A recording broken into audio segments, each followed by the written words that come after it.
I like movies where something is woven underneath you, where it kind of pulls out in the middle. I think one of the greatest filmmakers to do that is Mike Leigh. His films tend to have a catch in the middle, and you realize, oh, this movie is not what I thought it was, but it's been invisibly happening.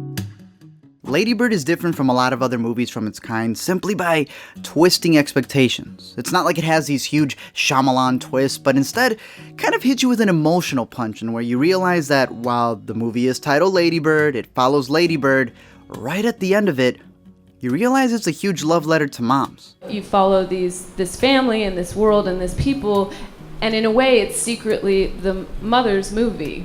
As much as it is Lady Bird's movie, and that was the core relationship, and I felt like I wanted that catch where you realize, oh no, this is a love letter to the place, and it's also the mother's story. Writer and director Greta Gerwig even stated that the working title for the movie was Mothers and Daughters, because every interaction that Lady Bird has with her teachers, her friends, her surroundings were all meant to be influenced by her relationship with her mom, since that's the person who taught her and that's the person who raised her.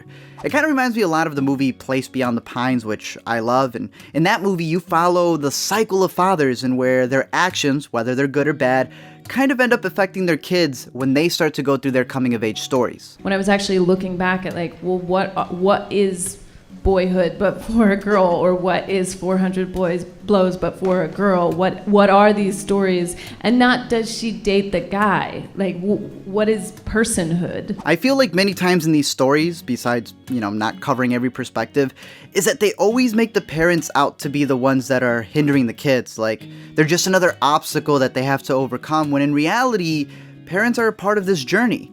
I think about birthdays and how everyone thinks that birthdays are meant to be the most selfish time of the year, the most selfish day for an individual, when in reality, it's also a special day for your mom too. Because technically, it's a yearly reminder of the day she gave birth to you. Lady Bird perfectly covers the highs and the lows of growing up, of thinking you know everything and then realizing nothing at all, of hating your parents and then begging for them to come back, of realizing that they're also allowed to be as selfish as you act, because they're human too. I kind of wanted it to be halfway through, you think, oh no, this is actually very sad. And I think I described it as, if you've ever heard a pop song that's really fun to sing along to and really great upbeat song, and then you hear it covered by someone else and it's slowed down, and all of a sudden you can hear the lyrics and you think, oh no, that song's tragic. That's a tragic That's a song about suicide. Yeah. A lot of people see this as Gerwig's autobiography, and yes, even though it does have bits of her in it and it is her story because, she literally wrote it, so she owns it. It's not really her childhood, as she stated multiple times, but there is one thing that she has from her youth that really helps to elevate the message of the movie. No phones. To make a movie about teenagers now, you have to shoot cell phones. And so much of their life happens online, and I don't think it's very cinematic. And it felt like this, in a weird way, was kind of like the last generation you could make a film about without doing that.